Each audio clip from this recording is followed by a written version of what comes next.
بسم اللہ الرحمن الرحیم۔ السلام علیکم ناظرین، ایران اور امریکہ کے درمیان اسلام آباد میں ہونے والے جو مذاکرات ہیں وہ تو بغیر کسی نتیجے کے ختم ہو چکے ہیں، اور امریکی جو نائب صدر ہیں وہ بھی واپس جا چکے ہیں۔ اس ویلاگ کے اندر ہم اس چیز کا جائزہ لیں گے کہ کیا وجہ بنی، کون سے ایسے محرکات تھے جس کی وجہ سے جو دونوں ممالک کے درمیان مذاکرات ہیں وہ ناکام ہو گئے اور کسی نتیجے پر نہیں پہنچ سکے، اور اب آئندہ آنے والے دنوں میں کیا ہوگا؟ کیا ایک بار پھر عالمی دنیا کو ایک نیوکلیئر جنگ کا خطرہ ہے؟ جس طریقے سے امریکی صدر ڈونلڈ ٹرمپ اس سے پہلے متعدد مرتبہ ایران کو دھمکی دے چکے ہیں، اور ایران کو مہلت بھی دی گئی، اور اس مہلت کے بعد پاکستان کی درخواست کے اوپر، یعنی جو درخواست جس طریقے سے بھی ہوئی، اس کے بعد یہ مذاکرات شروع ہوئے۔ تو یہ مذاکرات اب چونکہ امریکی نائب صدر نے یہ اعلان کیا اور یہ مذاکرات ختم ہو چکے ہیں، تو اب صورتحال کیا ہوگی، کس طرف معاملات جا سکتے ہیں، اس کا جائزہ ہم ضرور لیں گے۔ سب سے پہلے ولاگ اور یوٹیوب چینل کے اوپر یہ آپ کے فیڈ بیک جو ہے وہ بہت ضروری ہے، اور سبسکرائبر جو کاؤنٹ ہے وہ بہت ہی سست رفتار کے ساتھ بڑھتا جا رہا ہے، اور لیکن ابھی بھی بہت سست ہے۔ مجھے نہیں معلوم کہ کیا وجہ ہے، لیکن آپ اپنا فیڈ بیک ضرور دیتے رہے کہ کس طریقے سے ہم کانٹینٹ کو بہتر بنا سکتے ہیں۔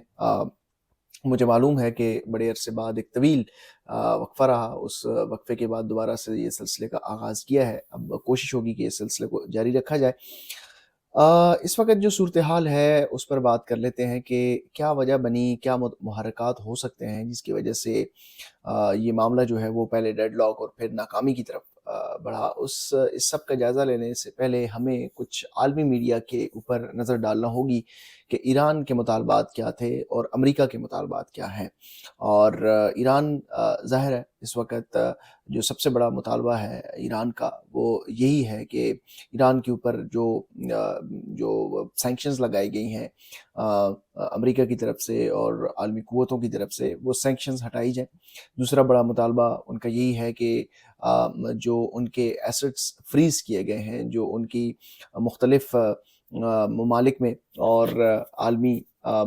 مالیاتی اداروں کے پاس جو ان کے ایسٹس فریز ہیں ان کو ریلیز کیا جائے، یہ دوسرا بڑا اہم مطالبہ تھا۔ اور تیسرا اہم مطالبہ ان کا یہی تھا کہ ایران کو جو ہے وہ یہ جو جنگ بندی ہے وہ یہ چاہتا تھا کہ لیبنان اور غزہ میں جنگ بندی کی جائے۔ اور چوتھا مطالبہ امپورٹنٹ وہ یہ تھا کہ ایران کا جو نقصان ہوا ہے اس جنگ کی صورت میں وہ بھی ادا کیا جائے۔ اب اس میں جو دوسری طرف سے امریکہ کے مطالبات ہیں اس کے اوپر بھی اگر نظر ڈالی جائے تو امریکہ کا مطالبہ سب سے پہلے اور سب سے اولین مطالبہ جو ہے وہ یہی ہے کہ اسٹریٹ آف ہرموز جو ہے وہ فوری طور پر کھولا جائے، اور اسٹریٹ آف ہرموز جو ہے وہ بغیر کسی شرط کے کھولا جائے، اور اس کے بعد جو ہے وہ دیگر مطالبات کے اوپر بات کی جائے گی۔ یہ امریکہ اس بات کے اوپر ڈٹا ہوا ہے کیونکہ امریکہ کے اوپر کافی زیادہ دباؤ ہے، عالمی دنیا کا بھی دباؤ ہے، اور اس وقت جس طریقے سے اسٹریٹ آف ہرموز کو بند کیا گیا اس کو نہ صرف امریکہ کا بلکہ پوری دنیا کو نقصان ہو رہا ہے، بلکہ امریکہ کے جو حریف ہیں چین اس کو کافی زیادہ فائدہ ہو رہا ہے۔ اسی طرح امریکہ کے جو حریف ہیں روس اس کو کافی زیادہ فائدہ ہو رہا ہے۔ تو یہ ڈائریکٹلی انڈائریکٹلی بھی امریکہ کو کافی زیادہ اس سے شدید نقصان پہنچ رہا ہے۔ تو جو ابنائے ہرمز ہے اس کو کھلوانے سے متعلق ون پوائنٹ ایجنڈا امریکہ کا ہے اس وقت، اور اس کے بعد جو ہے دیگر مطالبات امریکہ کی طرف سے ظاہر ہے ایران کے نیوکلیئر پروگرام کے اوپر بھی ہے کہ اس کو مؤخر کر دیا جائے یا اس کو بند کر دیا جائے یا اس کو محدود کر دیا جائے۔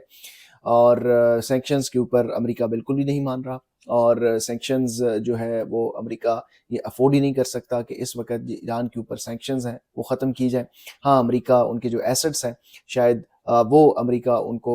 انفریز کر دے، وہ ریلیز کر دیں۔ اس ایسٹس میں ظاہر ہے کہ جب بھی کوئی ایسٹس ریلیز ہوں گے تو ایسا نہیں ہوگا کہ سارے ایسٹس ایک دفعہ ہی ان کے ریلیز کر دیے جائیں۔